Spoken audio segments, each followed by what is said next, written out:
ครับวันนี้ก็มาติดตั้งระบบน้ำที่เป็นใช้พลังงานแสงอาทิตย์รู้สึกดีมากเลยที่ได้มีโอกาสมานะครับทำกิจกรรมในวันนี้เพราะว่าก็จะช่วยในคุณภาพชีวิตของชุมชนในละแวกนี้เป็นอย่างมากเลย World Vision Foundation of Thailand is a child-focused organization. We prioritize the well-being of children, especially the most vulnerable children in the community. Currently, we are here in Padang with our donor FedEx Cares to witness the installation of the solar cells.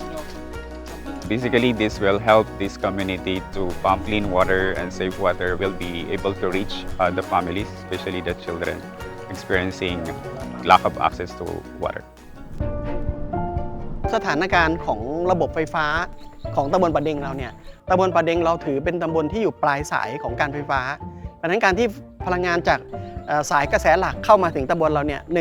แรงดันต่ำการที่แต่ละฟาร์มเนี่ยใช้ไฟพร้อมกันนะครับไฟตกทันทีปีนี้ทางเฟดเอ็กแคร์เนี่ยได้ทำให้นำเอาพลังงานจากแสงแดดเนี่ยมาใช้ประโยชน์นะครับซึ่งเราสามารถสูบน้ำได้ด้วยระบบแสงอาทิตย์ก็ยินดีอย่างยิ่งนะคะที่ได้รับการสนับสนุนจากเฟดเอ็กค่ะที่ได้นำเครื่องกรองน้ำมาให้กับชาวบ้านจะได้มีน้ำกินน้ำใช้น้ำบริโภคและลดต้นทุนของชาวบ้านด้วยค่ะที่ตัดสินใจมาทำอาสาสมัครในวันนี้ก็รู้สึกว่าเป็นการใช้เวลาว่างของเราอะค่ะให้เกิดประโยชน์ทั้งต่อตัวเองต่อชุมชนแล้วก็ต่อประเทศชาติได้ค่ะ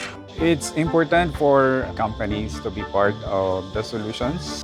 Simple solutions can save the next generation when it comes to climate change and environment.